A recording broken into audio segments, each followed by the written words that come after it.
क्रांती news, आवाज सर्वसामान्यांचा। कळवण तालुक्यातील कनाशी येथे Jain social group diamond Malegaon व धीरज हॉस्पिटल बडोदा यांच्या सहयोगाने आयोजित केलेले मोफत आरोग्य शिबिर यशस्वीरित्या संपन्न झाले आहे। 2 दिवस चाललेल्या शिबिराचा कळवण, सुरगाणा पेठ, बागलाण, चांदवड या तालुक्यातील रुग्णांनी लाभ घेतला आहे। यात एकूण 2500हून अधिक रुग्णांची तपासणी करण्यात आली, तर 600 चष्मे या ठिकाणी वाटप करण्यात आले आहेत। यातील 260 रुग्णांना मोफत शस्त्रक्रियेसाठी धीरज हॉस्पिटल बडोदा येथे नेण्यात येणार असल्याची माहिती आयोजकांतर्फे देण्यात आली आहे।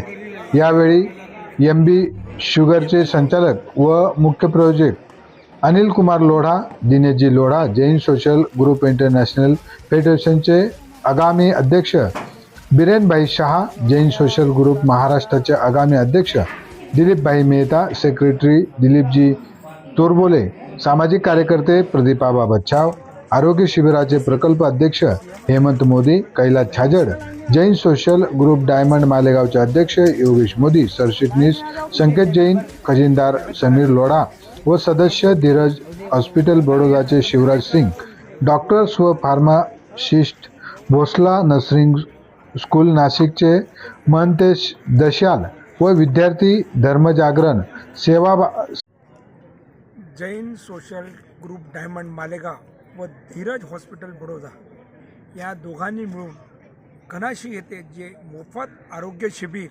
मोफत ऑपरेशन व औषध वाटप हा कार्यक्रम जो घेतला आहे तो खरंच वाखाणणीय आहे। धीरज हॉस्पिटलच्या लोकांनी, हॉस्पिटलवाल्यांनी आपले स्वतःचे डॉक्टर्स आणि पूर्ण औषध वगैरे इथं आणलं त्यांनी, आणि डायमंड ग्रुपने एक महिन्यापासून ह्या इथं हे कॅम्प घेण्याची त्यांनी जी मेहनत घेतली खरंच वाखाणण्यासारखी आहे। आज आपल्या कनाशीसारख्या गावात आणि आजूबाजूच्या एरियात लोकांना बाहेर जाणं अवघड असतं, तिथं हे मोठमोठे मोठ्या हॉस्पिटलचे डॉक्टर्स आलेत, त्यांनी चेकअप करून जी आज मानव सेवा दिली आहे डायमंड ग्रुपने, खरंच वाखाणणीय आहे आणि अविस्मरणीय आहे। मागच्या वर्षी पण झाली ती, ह्या वर्षी पण त्यांनी केली आणि आम्हाला सेवा करण्याचा मोका दिला। मी त्यांना धन्यवाद देतो। आणि हेमंत भाऊ आमचे, ज्यांनी, आणि योगेश भाऊ या दोघांच्या मार्गदर्शनात करी मालेगाव डायमंडचे जे डायमंड आहेत सगळे, त्यांनी फार मेहनत घेतली आणि खरंच छान कार्यक्रम झाला। ह्याला अनुसरून त्यांचे मुख्य अधिकारी जे पुण्याहून आले आहेत त्यांनी येऊन त्यांना साथ दिली आणि यांचं धाडस वाढवलं आणि नेहमी ते वाढवतात, आणि असंच कार्य मालेगाव डायमंड ग्रुपकडनं होईल असं मी आशा ठेवून 2 शब्द नमस्कार।